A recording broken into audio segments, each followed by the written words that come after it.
Welcome to అందమైన జీవితం. నమస్తే కళ్యాణ్ గారు. నమస్తే జయ గారు. విషయం ఏంటంటే తండ్రి కొడుకుల సమస్య అండి. వేరే వారి ద్వారానే పెట్టారండి. ఆయన పేరు సాంబయ్య. చెప్పండి. భీమవరం నుంచి చేశారు డాక్టర్ గారు. ఓకే, మీరు ఓకే అంటే నేను కాల్ చేస్తాను. కాల్ చేయండి తప్పకుండా. సాంబయ్య గారికి కాల్ చేయండి.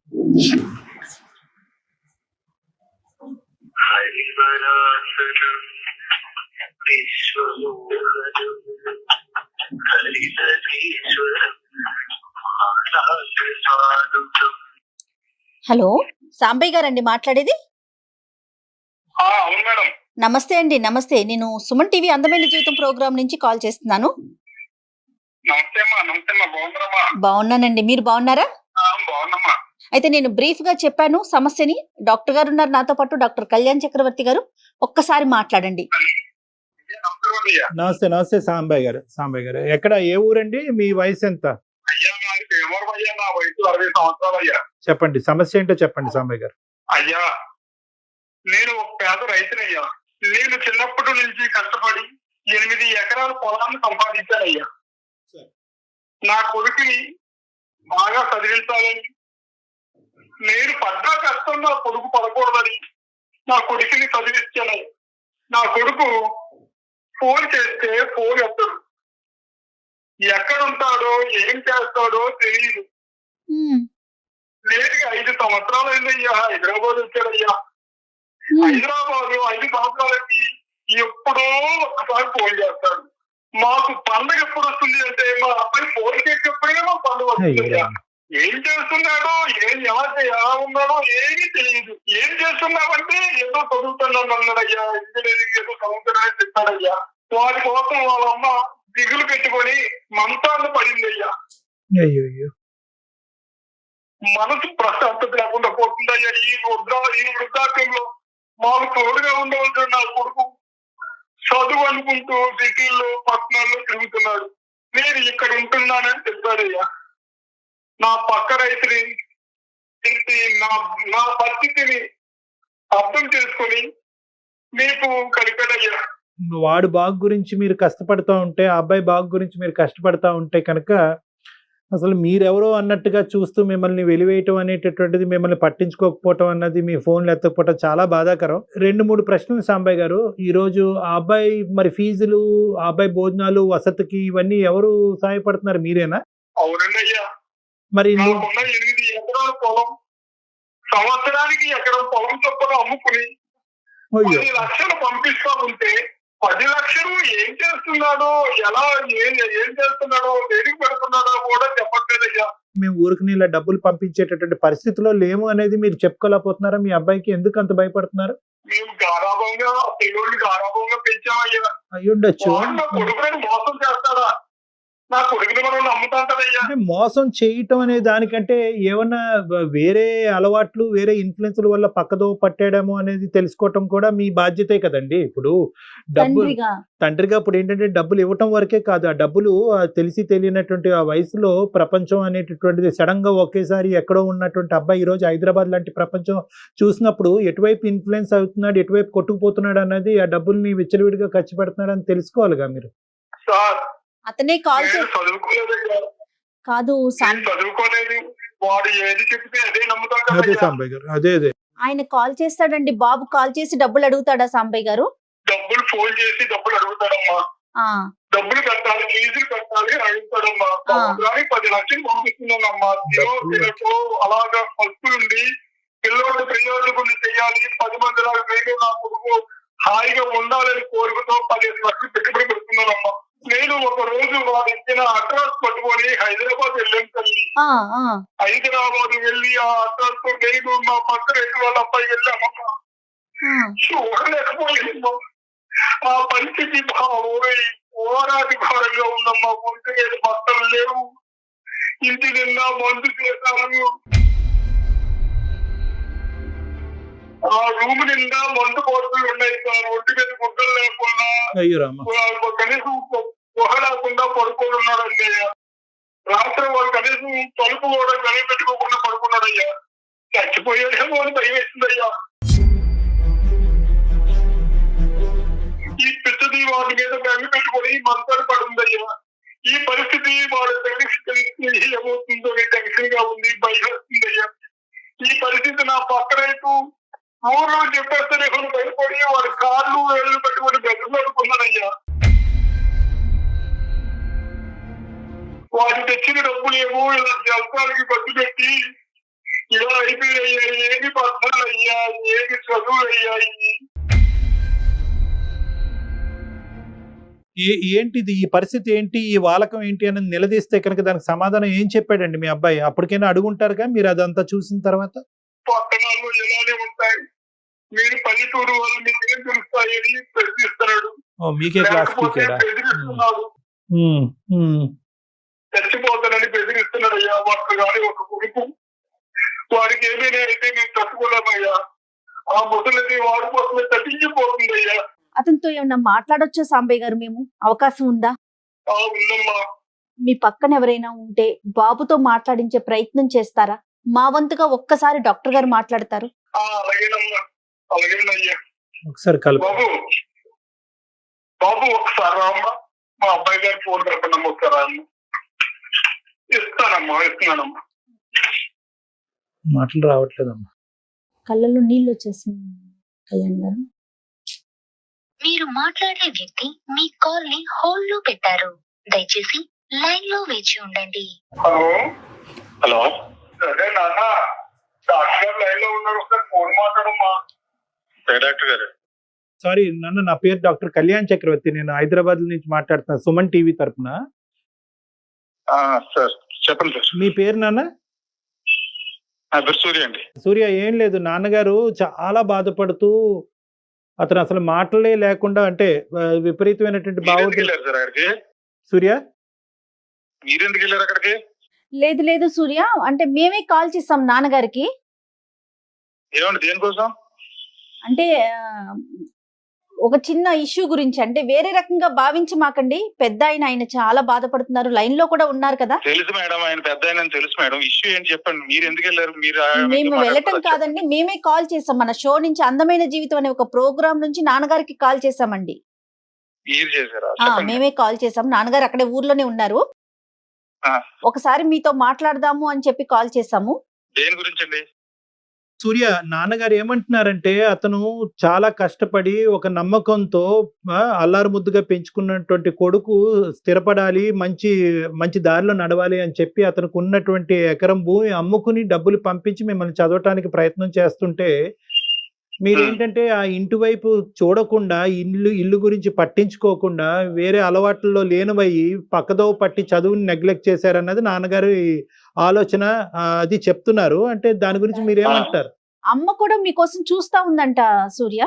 అమ్మ కూడా మంచాన పడింది అంటున్నారు. అయితే ఇప్పుడు ఏం చేయమంటారు? కాదు, ఏం చేయమంటారు అన్నది కాదు సూర్య. ఈ రోజు నాన్నగారు అంటే అతను చెప్పేటటువంటి మాటలు వింటే మాకే చాలా బాధగా ఉంది. అంటే నాన్నగారు అబద్ధాలు ఆడుతున్నారో లేదంటే వాస్తవాలకి దూరంగా మాట్లాడుతున్నారని అయితే మాకైతే అనిపించట్లేదు. చెప్పండి సూర్య, మీ వర్జన్ ఒకసారి చెప్పండి సూర్య. కష్టపడి సంపాదించి నేను చదివించడం కోసం మీరు చేస్తుంటే చేసే పనుల గురించి డాక్టర్ బాబు గారికి ఏం చేశాను? నేను ఏం పనులు చేశాను? నువ్వేం కష్టపడి సంపాదించేసావు? ఉన్న ఎకరం దాని గురించి ఊరందరికీ చెప్తున్నావు నువ్వు. పని లేదు వాడికి, వాళ్ళు ఊరు విషయాలు కావాలి వాడికి. అది కొంపలో పనులు వాళ్ళు చూసుకోమని ప్రతి దానికి ఆడి చెప్పాడు ఫోన్ చెప్పి కళ్ళ ముందు కొడుకు అలా అయిపోతుంటే ఏమైపోయానయ్యా బాబు? నేను ఇప్పుడు ఏమైపోయాను? నా కొడుకు అయిపోయాడు, కొడుకు అయిపోయాడు. నేను ఏమైపోయాను అనుకుంటున్నాను? నువ్వు చెప్పు. ఆ తాగుడు లేదు నాన్న. ఆ తాగుడు ఏంటి? ఏం చేయమంటావు ఇప్పుడు? నేను ఎక్కడున్నాను? విలేజ్ లో ఉన్నాను. నేను ఎక్కడున్నాను తెలుసు కదా నీకు? సిటీలో ఉన్నాను. ఈ సర్కిల్ ఎదగాలంటే బోల్డ్ ఉంటాయి, ఇవన్నీ నీకు చెప్పాలా? 100 ఎకరం సంపాదించి నా కోసం ఉంచే ఉన్నట్టుగా చెప్తున్నావు. అదేంటన్నా, నేను కష్టపడింది నీకోసమే కదా నాన్న. కష్టపడ్డావంటే ఎవరి కోసం కష్టపడి కన్నావు కదా నన్ను. కన్నప్పుడు ఖర్చు పెట్టాలా, అది నీ బాధ్యత. అదేదో నువ్వు దేశాన్ని ఉద్ధరించిన టూర్ అందరికీ చెప్తావు. అసలు నీకు ఫోన్ చేయొద్దని 100 సార్లు చెప్పాను. నేను ఎందుకు చేస్తున్నావు? నేను ఏ పనిలో ఉన్నావు, ఎక్కడున్నాను, ఏం అక్కర్లేదు నీకు. మీ అమ్మ మొత్తమే పడుంది నాన్న, నిన్నే కలవరిస్తుంది నాన్న. ఇదిగో నాన్నగో, వయసు అయిన తర్వాత వస్తుంటాయి. మంచం మీద గడువు పెడితే రోడ్డు మీద పరిగెడతారేంటి? వయసు అయిన తర్వాత అలాగే ఉంటాయి. తల్లిదండ్రులతో మీరు అంత ర్యాష్ గా మాట్లాడటం, మీరు మాట్లాడే పద్ధతి వింటుంటేనే చాలా బాధ అనిపిస్తోంది సూర్య. లేదు మేడం, మీకు తెలియదు. ఆయన మీరు పడితే తెలుసుదా బాధ. ప్రతిదానికి ఏం పొద్దున్న బాధలు పూట మేడం, పెట్టారు? ఏం మధ్యాహ్నం బాధలు పెట్టారు ఒక మిమ్మల్ని వారు? ఒక కొడుకు గురించి ఒక తండ్రి పడేటటువంటి వేదనని మీకు హెరాస్మెంట్ గా టార్చర్ గా అనిపిస్తుందా సూర్య? అంటే అతను మీ బాగ్ గురించి ఆలోచిస్తున్నాడు, అతని గురించి ఆలోచించట్లేదు, వాళ్ళ తల్లి మీ తల్లి గారి గురించి ఆలోచించట్లేదు, కేవలం నా కొడుకు ఈ డబ్బుల గురించి కూడా ఆలోచించట్లేదు. నా కొడుకు ఇలా అయిపోతున్నాడు సార్, వాడు కరెక్ట్ దోవలో వెళ్ళాడు. ఇప్పుడు అతను చూసినటువంటి సన్నివేశాలు తప్ప చెప్పండి? మీ ఒంటి మీద స్పృహ లేకుండా బట్టలు లేకుండా పడి ఉంటాం అనేటటువంటి సన్నివేశం అవునండి అబద్ధమా? డాక్టర్ గారు, వీకెండ్ లో ఇక్కడ ఎంజాయ్ చేయడం అంత కామన్. మీకు తెలుసు సిటీలో ఎలా ఉంటారు. సూర్య, ఇక్కడ మీరు ఓన్లీ వాదన గురించి కేవలం రెబెలియన్ గా మాట్లాడాలి, మా నాన్న నన్ను సంప్రదించకుండా బయట వాళ్ళకి మాకు చెప్పారు అనేటటువంటి ఉద్దేశంతో ఏం జరిగిపోయిందని సార్ మీతో మాట్లాడించడానికి? అలా కదండి. ఇప్పుడు గొడవ పడాలనేటటువంటి ఉద్దేశం, మీతో గొడవ పెట్టుకోవాలనేటటువంటి ఉద్దేశం మాకు కూడా లేదు. ఈ రోజు మేము మీతో మాట్లాడవలసినటువంటి అవసరం ఎందుకు వచ్చింది అంటే కనుక కేవలం ఆ పెద్దవాళ్ళు వాళ్ళు పడేటటువంటి బాధను మాకు చెప్పుకున్నారు కాబట్టి వాళ్ళు పడేటటువంటి బాధను తీర్చడం గురించి మిమ్మల్ని ఒక ప్రశ్న అడుగుతున్నాం. ఒక చదువుకున్న వ్యక్తిగా, సిటీలో ఉంటున్న ఒక వ్యక్తిగా మీరు అర్థం చేసుకుంటారని మిమ్మల్ని లైన్ కలపమన్నామండి. అది కూడాను. సరే మేడం, చెప్పండి, మీరు ఏం చెప్తారు? అది కాదు సూర్య, బేసికలీ ఇక్కడ ఏంటంటే మీరు చదువుకున్న వాళ్ళు, మేము ప్రొఫెషనల్స్. ఈ రోజు ఒక సానుకూలమైనటువంటి వాతావరణంలో మీ ఫాదర్ పడేటటువంటి బాధని అతనికి ఒక మీనింగ్ చెప్దాం. అతనికి ఒక ఎక్స్ప్లెనేషన్ అడుగుతున్నారు, మీ ఫాదర్ ఒక ఎక్స్ప్లెనేషన్ అడుగుతున్నారు. నా కొడుకు చెడిపోతున్నాడా, రైట్ పద్ధతిలో వెళ్తున్నాడా, తాగి అలవాట్లకి బానిస అయ్యాడా, లేదంటే ఆ దోవలో వెళ్ళట్లేదా, ఒక క్లారిటీ ఇవ్వండి. మీ పేరెంట్స్కి ఫోన్ చేస్తేనే మీరు నాకు ఎందుకు ఫోన్ చేశారు, మీరు ఫోన్ చేయటమే తప్పు, నేను ఫోన్ చేయను, మీరు నాకు ఫోన్ చేయొద్దు అనేటటువంటి యుద్ధ వాతావరణాన్ని క్రియేట్ చేయకుండా వాళ్ళు ఒక కన్ఫ్యూజన్లో ఉన్నారు, ఒక బాధలో ఉన్నారు. వాళ్ళకి ఒక క్లారిటీ ఇవ్వండి. మీరు మీ అకాడమిక్స్ వైపు వెళ్తున్నారా, చదువు కంప్లీట్ అయిందా, బ్యాక్లాగులు ఎన్ని ఉన్నాయి, ఒక క్లారిటీ ఇవ్వండి. నా గొడవ అంతా ప్రపంచానికి చెప్పాలి అంటే మీ ద్వారా? అక్కర్లేదండి. మీ నాన్నగారికి మీరు చెప్పండి, మీ నాన్నగారికి మీరు చెప్పండి. ఇప్పుడు మా నాన్నగారికి ఏం తెలుసండి? ఆయనకి ఏం తెలియదు. విలేజ్ లో ఉన్నాడు ఆయనకి ఏం తెలియదు. ఆయనకి అదే ఏదో జీవితం, అదే ప్రపంచం అనుకుంటున్నాడు. మాకు చెప్పండి, మాకు చెప్పండి, మాకు చెప్తే తప్పండి. వీకెండ్స్ లో ఎంజాయ్ చేస్తాం, ఫ్రెండ్స్ వస్తారు, అవన్నీ తప్పంటే ఎట్లా? చెప్ప పెట్టకుండా ఎవడో చెప్పాడు వచ్చేసి నేను అలా ఉన్నాను ఇలా ఉన్నాను, ఎవడొచ్చి చూడమన్నాడు ఇన్ని? ఊరికే మాట్లాడితే నాన్న బెంగ పెట్టుకుని మాకు ఉన్న బెంగలో ఇంకా వేరే పనులు లేవు ఇక్కడ. మొత్తం కుదిరినప్పుడు వస్తాం, చూస్తాం. ఒక రోజు మ్యాటర్ ఇది. ప్రతిదానికి 5 సంవత్సరాలకి కనీసం 5 సార్లు వచ్చావానన్నా, 2 సార్లు వచ్చావు. రాత్రులు వస్తావు, పగలు వెళ్ళిపోతావు. అక్కడ ఉండమంటే మీరు తాగి తందనాలు ఆడుతూ ఉంటే కనుక, మీరు వీకెండ్స్ పార్టీస్ చేసుకుంటే కనుక ఎవరు సొమ్ము అండి అది? ఎవరు అబ్బ సొమ్ము? మీ నాన్న సొమ్ము కాదు అది. అయితే ఇప్పుడు ఏంటి మా నాన్న సొమ్ము అయితే ఏం? అలా కాదు. మీరేదో ఉద్యోగాలు చేసి మీరు కష్టపడి మీరు సంపాదించుకున్నటువంటి దాంతో తాగండి, తందనాలు చేయండి, ఏమన్నా చేసుకోండి, అది వేరే విషయం. మీరు అక్కడి నుంచి సోర్స్ ఆఫ్ ఇన్కమ్ అక్కడి నుంచి లాక్కుంటూ ఈ రోజు నువ్వు అడగటానికి ఏంటి, నీకు ఫోన్ చేయడానికి ఏం హక్కు ఉంది, నేను ఎప్పుడు కావాలంటే అప్పుడు వస్తాను అనేటటువంటి దాంట్లో ఏమైనా అర్థం ఉందండి? వాళ్ళు పల్లెటూరు వాటమే అయ్యి ఉండొచ్చు, రైతు అయ్యి ఉండొచ్చు, తెలియనితనం అయ్యి ఉండొచ్చు. అంతేగాని కొడుకు గురించి, కొడుకు జరిగే మంచి చెడు గురించి తెలుసుకోవడానికి హక్కు లేదు వాళ్ళకి. మీరు అడిగారు బాగానే ఉంది. ఇప్పుడు నేను ఏం తప్పు చేసేసానని నేను అంత ఫీల్ అయిపోతాను, నాకేం అర్థం కావట్లా. 5 సంవత్సరాల వరకు తల్లిదండ్రులు చూడలేనన్ని పనులు ఉంటాయండి సిటీలో ఉన్న వారికి. వెళ్ళానండి బాబు, నేను 2 సార్లు వెళ్ళాను. 2 సార్లు మీరు ఇప్పుడంటే మీరు ఫోన్ చేశారు, ఏదో కంపెనీ మునిగిపోయినట్టు ఫోన్ చేయటం, నేను పరిగెట్టుకు వెళ్తాం. అక్కడికి వెళ్ళేటప్పటికి ఇద్దరు మొహాలు ఇలా పెద్ద చేసేసుకుని ఏం చేయమంటారు? అక్కడే కొంపలు మునగక్కర్లేదండి. మీరు అక్కడ కొంపలు తల్లిదండ్రులు చూడటానికి అక్కడ కొంపలు మునిగితేనే మీరు వెళ్ళక్కర్లేదు. మీరేం అమెరికాలో లేదు, ఆఫ్రికాలో లేరు, ఏదో దేశంలో లేరు, మీరు హైదరాబాద్ లో ఉన్నారు, వాళ్ళు పల్లెటూరులో ఉన్నారు. కేవలం తల్లిదండ్రులని చూడాలి, వాళ్ళ పరిస్థితులు ఎలా ఉన్నాయి అనేటటువంటి తెలుసుకోవాలి అనేటటువంటి తపన మీ లోపల ఉండాలండి. వాళ్ళు అడిగితేనో మీరు వెళ్ళి చూడవలసిన అవసరం లేదు. ఎక్కడికి వెళ్ళిపోతారండి? అక్కడే పుట్టారు, అక్కడే పెరిగారు. దానికి మళ్ళీ నేను వెళ్ళి చెక్ చేసేది నాకు చెప్పండి. నువ్వు అలా అనుకున్నాను, నువ్వు వచ్చి నీ పక్కన మంచం వేసి కూర్చోమంటావు ఏంటి? నాకు అర్థం కాదు. లేదు, ఒకటి సూర్య, మీకు అర్థం కానటువంటి కాన్సెప్ట్ ఏంటంటే కనుక, ఏ కౌన్సిలింగ్ ద్వారా కూడా ఒక తల్లిదండ్రులు కొడుకు మధ్యన ఉండేటటువంటి ప్రేమని పుట్టించలేమండి. అది మనసులోంచి రావాలి. మీ నాన్నగారు అడిగేటటువంటిది ఏంటంటే 2 అంశాలు. మమ్మల్ని చూసుకో, మా దగ్గరికి రా, మాతో మాట్లాడు అనేటటువంటి ఒక అంశము. రెండోది ఏంటంటే మేము పెట్టుబడి పెట్టి మేము ఖర్చు పెట్టేటటువంటి డబ్బులు వల్ల మా అబ్బాయి బాగుపడాలి కానీ చెడిపోకూడదు డాక్టర్ గారు అనేటటువంటి ఈ 2 అంశాల గురించి అతను మీతో మాట్లాడబడి. ఆయన చెప్పే దాంట్లో మీరు ఒక పాయింట్ ఆఫ్ వ్యూలోనే చూస్తున్నారు. మీరు ఆయన ఏమంటున్నాడు, నేను అంత ఖర్చు పెట్టాను, ఆయన చదివించాను అంటే తిరిగి ఇచ్చేమన్నాడండి డబ్బు. మీరు తప్పుగా అర్థం చేసుకున్నారు. నో సూర్య, మీరు తప్పుగా అర్థం చేసుకున్నారు. డబ్బులు ఖర్చు అవుతున్నాయి, డబ్బులు పక్కదోవ పడుతున్నాయి అనేటటువంటి ఉద్దేశం కాదు. డబ్బులు తప్పుగా వాడుతూ మా అబ్బాయి పక్కదోవ పడుతున్నాడేమో అనేటటువంటి భయం. ఇక్కడ డబ్బుల యొక్క లెక్క అడగట్లేదండి మీ నాన్నగారు.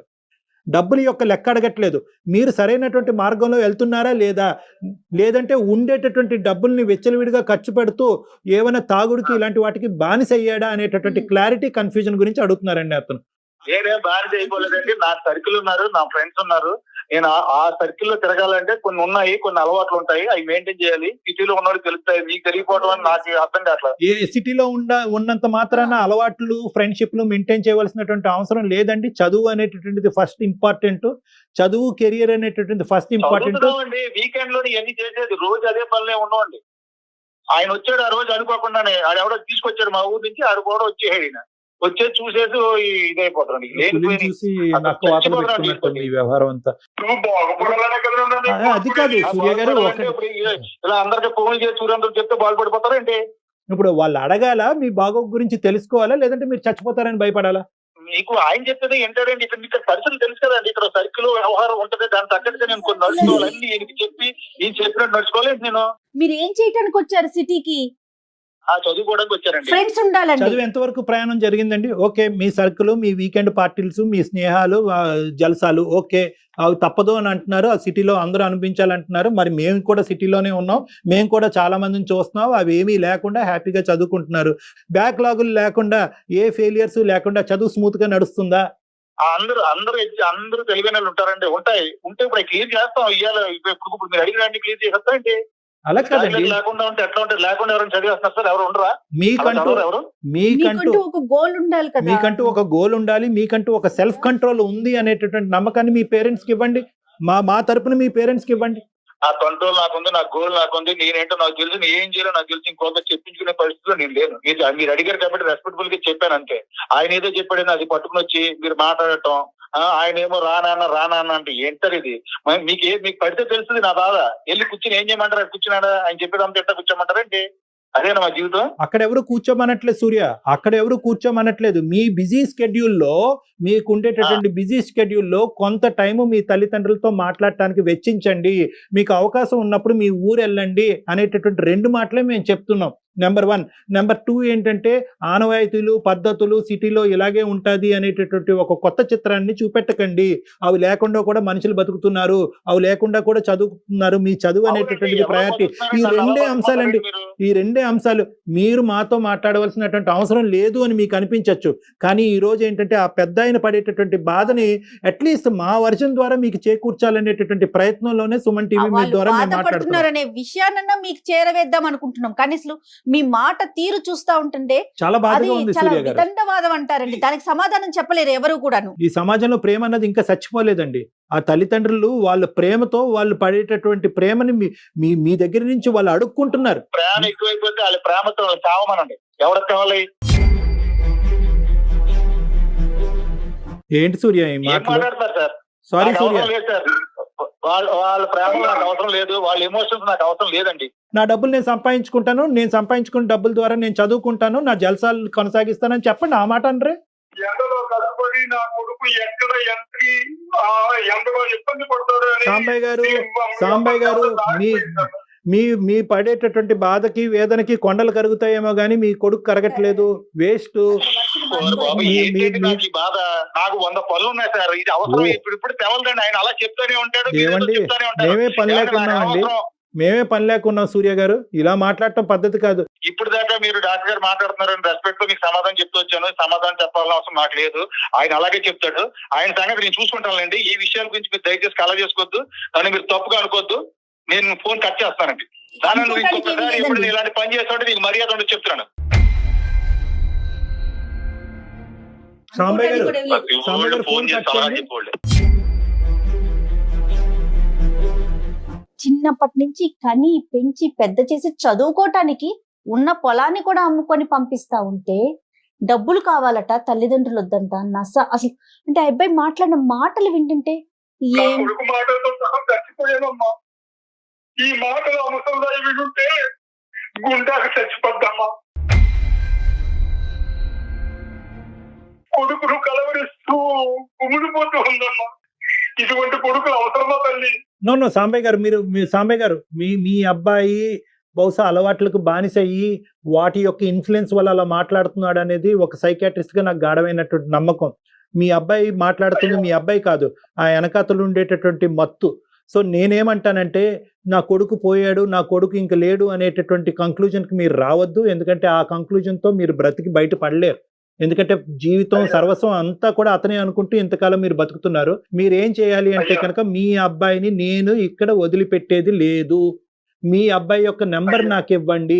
బహుశా ఇలా పబ్లిక్ గా ఇలా మాట్లాడటం అనేటటువంటి దాంతో ఆ అబ్బాయి ఇబ్బందిగా, అరగెంట్ గా, రెబలియస్ గా మాట్లాడుతున్నాడు. నేను కాన్ఫిడెన్షియల్ గా మీ అబ్బాయి నెంబర్ నాకు పంపించండి, మీకు అభ్యంతరం లేకపోతే మళ్ళీ నేను నా టీం వాళ్ళ ద్వారా నేను ఫోన్ చేస్తాను, ఇన్ పర్సన్ అతన్ని కలిసేటటువంటి ప్రయత్నం చేస్తాను, నా దగ్గరికి రమ్మని రిక్వెస్ట్ చేస్తాను. ఆ అబ్బాయిలో కూడా ఏ కోసానో ఏ మూలనో ఒక మంచితనం, ఒక ప్రేమ అనేది ఉంటుంది. ఖచ్చితంగా ఏదో అండర్ సమ్ ఇన్ఫ్లుయెన్స్ ఆ అబ్బాయి ఇలా మాట్లాడుతున్నాడని నాకు అనిపిస్తుంది. నేను ఎప్పుడైతే కనుక ఒక ప్రైవేట్ స్పేస్లో అతనితో మాట్లాడుతానో ఖచ్చితంగా అతనిలో ఒక కనువిప్పు అన్నది కలుగుతుంది అన్నది నా భావన. సాంబయ్య గారు, ఖచ్చితంగా మీ అబ్బాయి మీ ఊరి నుంచి బయలుదేరిన ముందు మాత్రం ఇలా అయితే లేడుగా. అప్పుడైతే కనుక ప్రేమ ఆప్యాయతలతో మంచితనంతో ఉన్నాడు కదా. హైదరాబాద్ వచ్చిన తర్వాతే కదా ఈ మార్పు. రైట్. అతనిలో మార్పు వచ్చే వరకు ఖచ్చితంగా మేము ట్రై చేస్తామండి. డాక్టర్ గారు మాట్లాడతారు, మీరు కంగారు పడకండి, ఆవిడ్ని కూడా ఓదార్చండి. అలాగేనమ్మా. ఓకేనా, నెంబరు మా రైతు గారు అబ్బాయితో పెట్టిస్తానమ్మా. నా పక్కన గారు అబ్బాయి పెట్టించండి. తప్పకుండా మా వంతు ప్రయత్నం చేసి మళ్ళీ మీకు ఒక మంచి కబురు వినిపిస్తాము. మీ అబ్బాయి ఎక్కడికి వెళ్ళిపోలేదు. ఇది కూడా ఒక డీలా పడకండి. ఆ అబ్బాయి ఒక జబ్బు, ఇది కూడా ఒక జబ్బు, ఇది కూడా ఒక మత్తు. ఆ జబ్బుని మేము వదిలించేటటువంటి ప్రయత్నం చేస్తాం కౌన్సిలింగ్ ద్వారా. తర్వాత మీకు ఒక మంచి వార్త ద్వారా మీకు ఫోన్ చేసి మళ్ళీ మీకు కబురు చెప్తాం. సాంబయ్య గారు ధైర్యంగా ఉండండి. డాక్టర్ గారు, మారటానికి అవకాశం ఉంటుందండి? మారటానికి అవకాశం ఉంటుందా అంటే కనుక ఒక ఏసీకో ఒక ఫ్రిడ్జ్కో గ్యారంటీ కార్డు ఇస్తాం, కానీ మనసుకి గ్యారంటీ కార్డు ఇవ్వలేం. కానీ ఈ రోజు ఏంటంటే మన వంతు ప్రయత్నం మనం చేయొచ్చు. నాకు ఇప్పటికీ నమ్మకం ఏంటంటే ఎక్కడో చోట ఆ అబ్బాయిలో ఒక మంచితనం ఉందేమో, ఎక్కడో అవుతాడేమో అనేటటువంటి నమ్మకం ఉంది. బహుశా ఏంటంటే ఈ రోజు ఆ అబ్బాయి మాట్లాడినటువంటి తీరు బట్టి మీరు నేను కూడా కొంతవరకు ఇమోషనల్ అయ్యాం. ఒక పబ్లిక్ ప్లాట్ఫామ్ మీద ఇలా ఇమోషనల్ అవటం అనేది అతను జీర్ణించుకోలేక తండ్రి మీద ఇంకా కోపం పెంచుకున్నట్టుగా నాకు అనిపిస్తుంది. సో అలా కాకుండా మనం ప్రైవేట్గా ఆ అబ్బాయితో మాట్లాడి అసలు ఏం జరుగుతుంది, అతని ఆలోచన శైలిలో లోపాలు ఏంటి అనేటటువంటి ఒక థెరపీ, ఒక కౌన్సిలింగ్ ద్వారా మాట్లాడటానికి ఒక ప్రయత్నం చేస్తే ఒకసారి కాకపోతే రెండోసారి అయినా కూడా ఖచ్చితంగా మారుతారు. నమస్తే. Thank you.